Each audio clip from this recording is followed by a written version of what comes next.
Time now for our 6:45 chat. Former modern-day Crusader, former San Diego State Aztec, and future NFLer Nico Siragusa. Nico, you're fresh back from the cattle call that is the NFL Combine. What were your expectations? Did it equal or did it surpass your expectations? Oh, it equaled it. You know, the older guys from San Diego State that have been there before, they told me what to expect, but nothing quite gets you ready for a bunch of people touching you, a bunch of people pulling on you. But it met my expectations from the early mornings to the late nights. It was all worth it. All right, I think we have some video of you at the bench press. If we have it, guys, go ahead and roll it. What was your personal best at 225 going in? How many reps? I think I got 27. So, you got robbed here. They got DJ. So they took one away from you instead of 28. So you beat your personal best. Mm-hmm. What was it, because you didn't lock out, or? Yeah, they said I didn't lock out, but I don't know. It was kind of iffy for everyone, but I wish I would have got that rep. Yeah. I really wanted it. So you also. I mean, you did better than you thought you were going to do. You also excelled in all the running stuff and the agility stuff. When you're going through all that, are you aware of what everybody else what the other offensive linemen, how they're doing and how you're matching up? Yeah, I mean, we're in a big group, so when someone goes, they say what they got. Like, for instance, the vert, when I got jump 32, I knew that was the top one because I was towards the end, so I was hearing everybody jump. And when I broad jumped, I knew I was towards the top.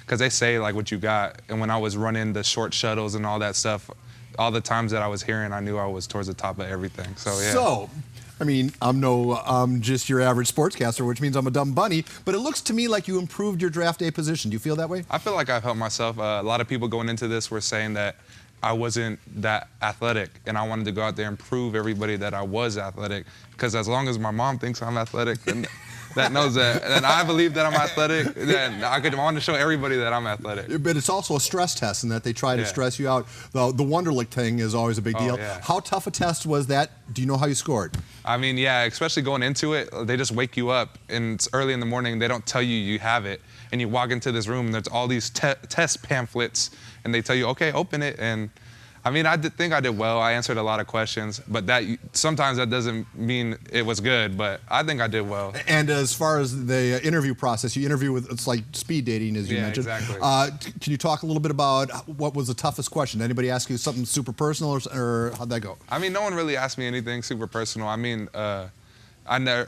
they just asked me regular football questions. The speed dating was just a lot of football stuff, a lot of formations, a lot of terminology, learning their offenses and everything. And I think I did exceptionally well at that. I mean, my offensive line coach has prepared me for that, going to handle all that stuff. So you were not the only Aztec there. Donnell Pumphrey was also at the bench press. Yes, he was.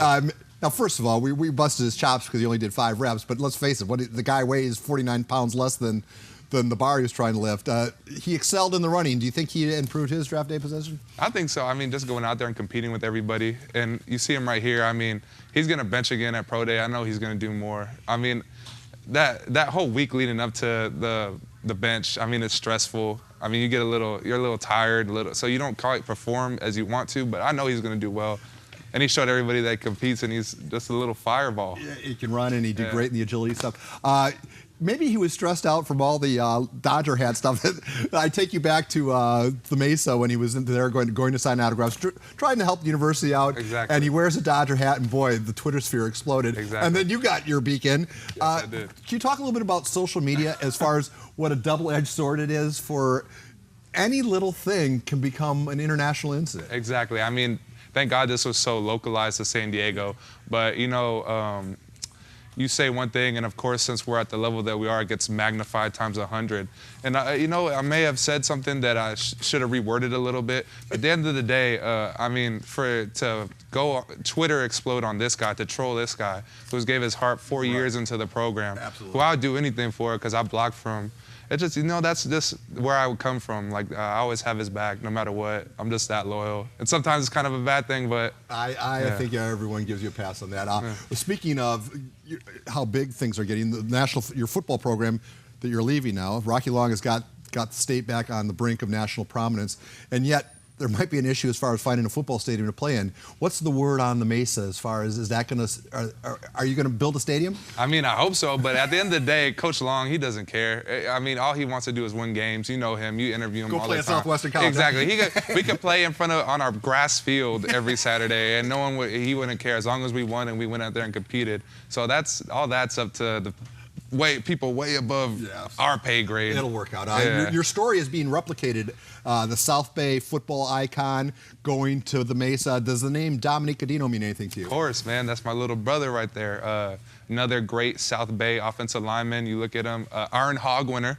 I didn't win that, no hard feelings. Well, I don't know that the award existed back when you were there. It did. Eric Magnuson Oh, won it, that's right. Hey, it's okay. Well, it's then you okay. That's my understand. fault. Yeah, You it's were at his level understandable. then. Yeah, that was understandable. But yeah, this guy, he's going to come in with a great opportunity to play early at the center position. He's really smart. He's really mature for his age, and he's really physical, all the things that San Diego State looks for in an offensive lineman. And I'm just glad he could come. He comes from a great family, very level-headed, and I'm just glad he's going to come ready to work, and he's going to get a great opportunity to play as a true freshman and start for 4 years. What do you remember? They say no matter what level of football you reach, you always kind of go back to your high school days. There's something magical about high school football. What do you remember about Mater Dei? And I just remember when I first started playing, great. I just remember when we first started playing. You're a little chubby kid there. Yeah, with no beard, no anything. I just remember when we first started playing, we only won one game, and then all the seniors, we got together, and great coaches. I love my coaches from Mater Dei to death. I still talk to them. We just got together, and we won, I think, 8 games, went to the quarterfinals, lost to Madison, and now from then on, they've been winning CIF, winning state, producing silver pigskin winners. Speaking of which, how would you have liked to block for this guy, CJ Verdell? And then could you expand on, well, first of all, how would you like to block for CJ? Oh, man, I would have loved to block for him. We would have done some special things, even more special things. So let me ask you this question. Can a great offensive line make an average back good, or can a great back, I guess what I'm asking is what's more important, a good line or a good run back? I'm partially biased, but I would have to say an offensive line, because when a great offensive line, you could put anybody back there and they could rush for 1,000+ yards. So that's how I feel. Oh, CJ is going to be... But CJ, man, yeah, he's a great player. All right, so I just can't get over how you've transferred. You've gone from the terrorist look to this, terrorist look to this clean-cut NFL image. Yeah. Man, you're like Eric Clapton. You always look, every time you're on stage, you look a little different.